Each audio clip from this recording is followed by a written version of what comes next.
The Amazing Readathon is quickly approaching, and so I have some books that you might want to add to your TBR.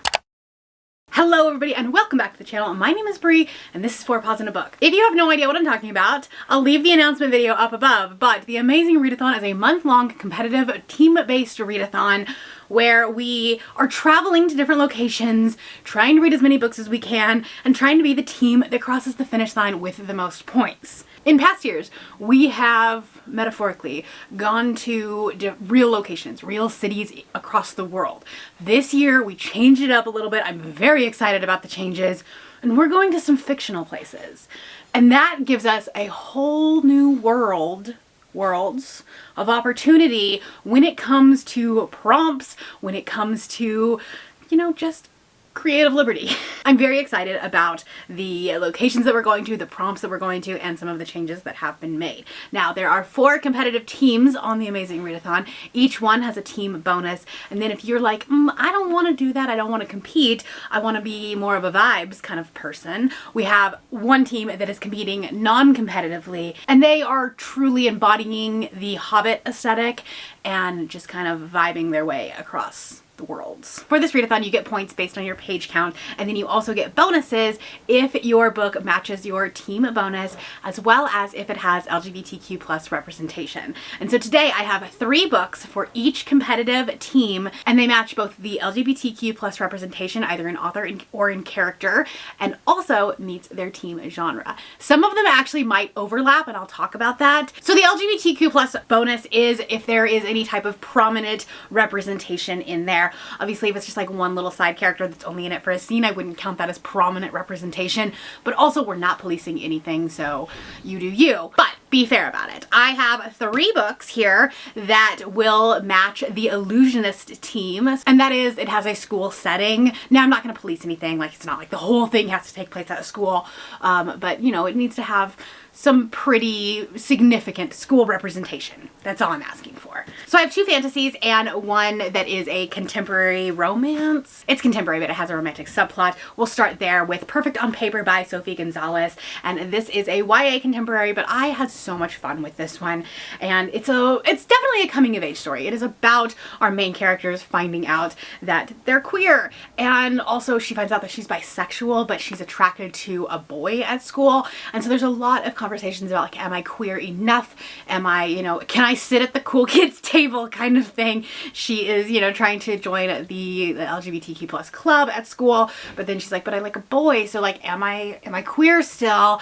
And as a bisexual in a straight passing relationship, that is something that really spoke to me. And I think that had I had this when I was much younger, it would have been something that really would have been pivotal. But nevertheless, I read it as an adult and I loved it. Then a couple of fantasy books that I have. First up, Education in Malice by S.T. Gibson.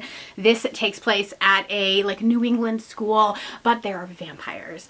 And it is a, kind of like rivals to lovers. There is a weird relationship with this professor, but also the professor is trying to pit these 2 girls against each other, trying to oh, you're the best, no, you're the best, trying to pit them together, but then they end up falling for each other, and it's kind of cute. Anyways, I had a very good time with this one. This one gets really mixed reviews, and I think it's definitely a vibes book. If you read it in one sitting, you will 100% be engrossed into this aesthetic, into this vibe, and I gave it 5 stars, but I read it all in one day. And then I have a series for you. So Every Heart a Doorway by Shauna McGuire. This is the Wayward Children series. Every other book takes place in the real world, and a lot of those take place at the school. This one specifically 100% takes place at the school, so you could also probably count it for the isolated setting. This is about a group of magical children.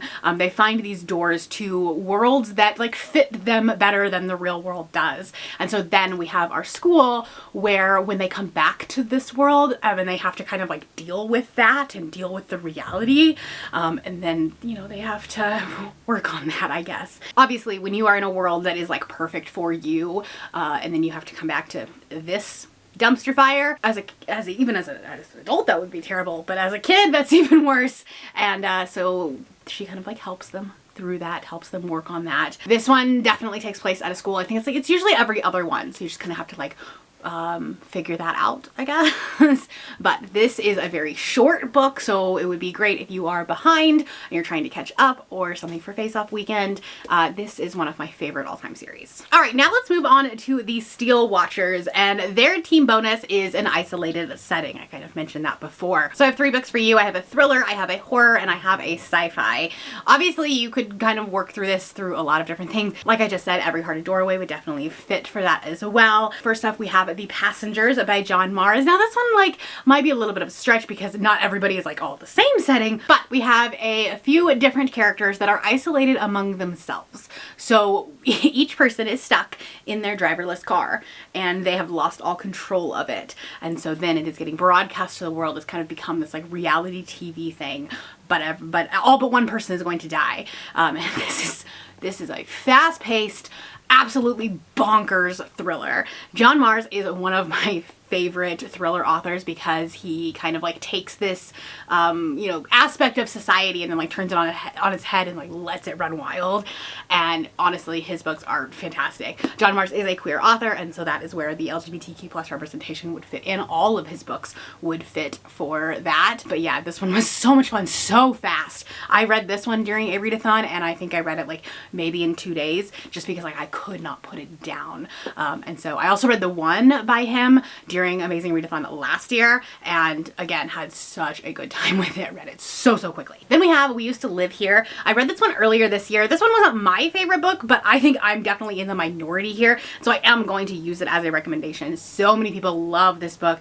It is it's just very jarring.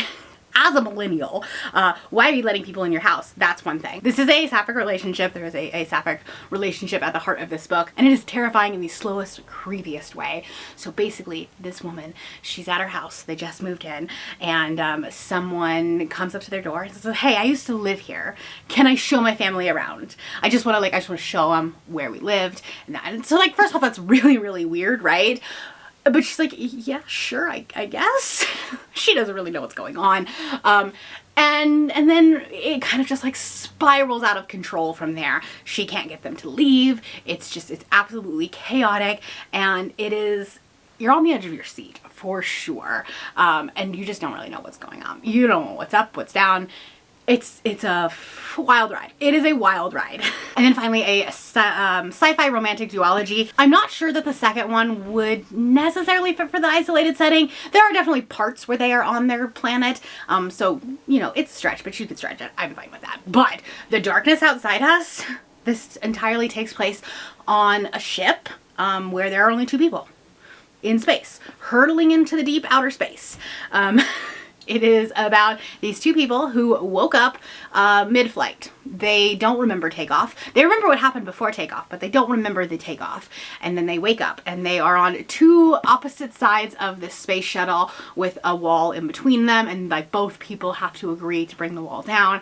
And it's you know, obviously it's going to be like this opposites attract, rivals to lovers kind of thing, because they're from 2 different countries that are not supposed to be together, but then they are you know, the only 2 people there. And it's both of these are very, very, very queer. This was actually on my host favorites last year for Amazing Readathon. We're not doing host favorites this year, but for last year I did reread this one prior to Amazing Readathon, and I had a good time all over again. And there's a plot twist about 100 pages in that, like, if you know, you know, and if you don't, your jaw will be on the floor when you get there. Next up, we have the Galeweavers team, and their team bonus is trials and competitions.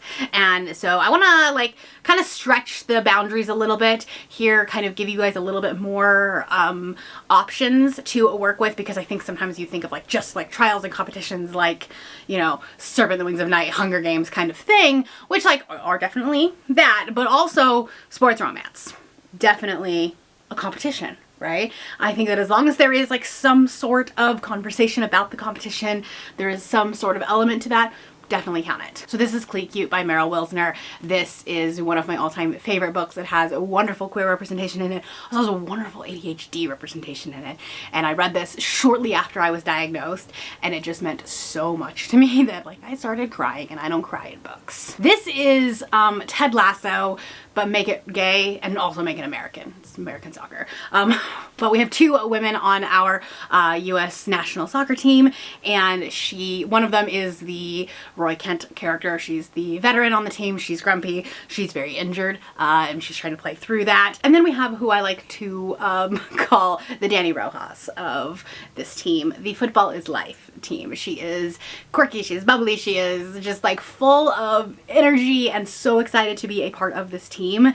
And, you know, obviously we're gonna have an opposites attract. We have a lot of wonderful communication in this book. Wonderful communication. Love to see it.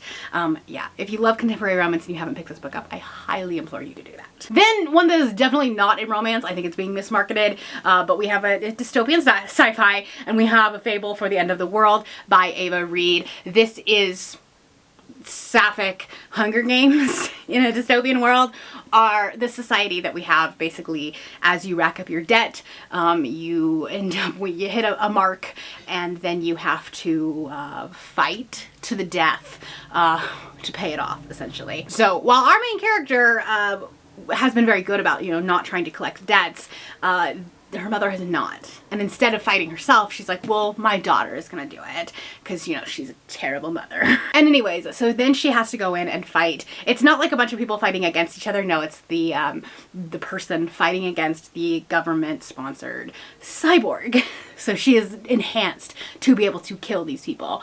And instead, they kind of fall for each other and realize that the government is also like trying to corrupt her, and so then she's trying to like free this cyborg from her mind prison, essentially. It's not a romance in that it's definitely not a happily ever after, but it was a really fun time, and I love the world building aspect to it. I have said time and time again that I love dystopian novels when the author can really have a lot of creative freedom and does that so well, and I think Ava Reed did that really well in this book. Lastly, we have Blood Beneath the Snow by Alexandra Kennington. This is a debut romantasy that just came out this year. This has so much queer representation in it. The book starts out with this arranged marriage where our main character is supposed to be betrothed to this prince from another kingdom, and like, that is a very typical start to a romantasy, but usually that prince ends up being like a terrible person. No, in this book, he's just really gay, and he kind of ends up being like gay best friend vibes. She basically enters this competition, and if she wins the competition, then she will not have to marry him. She can do her own thing. Problem, she's not great at fighting. Okay, not great. So she's actually kidnapped by this masked figure. Think like Mandalorian kind of vibes. Which kind of like adds to that hotness, because like the best character is the love interest, if I wasn't clear. So this kidnapper is going to train her, is going to show her how to win this competition. I would also say, and this is a great segue, because this will also fit for the Lorekeepers, which is a strong family element, because there's a big family tie-in with this. She's competing against her brothers. This is book one in a duology, but it doesn't have like a huge cliffhanger. It's a little bit of one, but it's not one where you're going to like rip your hair out trying to find the second book. Which I appreciate sometimes, especially because the second book is not out yet. All right, so let's move on to the Lorekeepers, which is a strong family element as their bonus. And I do have 3 for you. This one I feel like it's the easiest to like also have some other type of bonus, but I felt like it was the hardest to find one that was like specifically this outside of contemporary romance. I think contemporary romance has a ton of family elements because we've seen this trend where you have like, you know, 3 sisters that each get their own book, and so they're all kind of intermingled throughout that trilogy. Like if you think of the Brown sisters, there's queer representation in that one as well. And then also Delilah Green, It Doesn't Care by Ashley Herring Blake, the Bright Falls trilogy. There is a lot of family element to it. On top of like an actual family, there's also a lot of found family, and that 100% counts. In this one we have Delilah, who is going back to her small town to photograph her stepsister's wedding. So there's a lot of family drama that goes on during this book, and she ends up re-meeting an old acquaintance that was her sister's friend in high school, and then like they get together, and it's a great time. This is one of my favorite trilogies. I absolutely love this series. It's a messy gaze, okay? Messy gaze. And then a family element that is a little bit different, but still in the contemporary romance genre. We have The Friendship Study by Ruby Barrett. This is a male-female relationship, but both characters are bisexual, and so there's definitely queer representation there. Our main characters are both in this psychological study where they're trying to just basically make friends. The premise of it is basically finding friends as an adult is hard, and so they have this like group thing. And the only rule with this group study is that they can't date. So then they do, because they're, you know, attracted to each other. That's how it always happens, right? But the reason that I say that it has a strong family element is our male main character. He was a firefighter. He got injured, and so then he goes back to take care of his grandfather who has Alzheimer's, and so he's trying to kind of repair that relationship and trying to like basically try to tell him that he is queer, trying to tell his grandfather that he is queer in a moment of lucidity, because like sometimes he doesn't understand what's going on because he has Alzheimer's. So it's a really sad book, but it has a lot of hope in it as well. And then we couldn't have a queer recommendations list that has a strong family element without mentioning gay fantasy Star Wars. This is Ashes of the Sun by Django Wexler. And this is a story of a brother and sister, and the sister was taken by essentially the Empire, and then she is trained as a knight of that order, and then her brother is trying to find her to try to save her, and joins the rebellion. There is a sapphic relationship throughout this trilogy. It is a completed trilogy, and so it's something that definitely has a lot of story arcs in it. It's one of my favorite fantasy series ever, and I cannot recommend enough that you pick this book up. I know it's chunky, I know it's big, but think about the page count bonuses that you would get for this, and it's a quick read, okay? Like, even though it looks big and intimidating, it is a really, really fast read. I think I read this one in like maybe a weekend. The audiobook is fantastic if you are an audiobook reader, and so yeah, this one would definitely work. All right, those are a few books that I have for you for recommendations. Hopefully that will help you build out your TBR a little bit. If you have any other recommendations, put them down in the comments below. We will kind of use this video as a big recommendation section. And if you're not feeling chatty, let's do a sun emoji, because as I am filming this, it's raining and dark, and I would like it to be sunny. So let's manifest some sun for next month. If you want to see some more recommendations, I do have my author recommendation list from last year that I will put up right here. This does have last year's Amazing Readathon rules embedded in it, so please know that some things have changed, but there is a list of 50 or more queer authors that you can pick from. That is all I have for you today. If you are new here and you have not yet subscribed, there's a little button you can do so down below the video. If you'd like to hang out with me more, the links to my Instagram, my Threads, my Goodreads, and my Patreon are linked in the description below. Thank you for watching, and I will see you next time. Bye!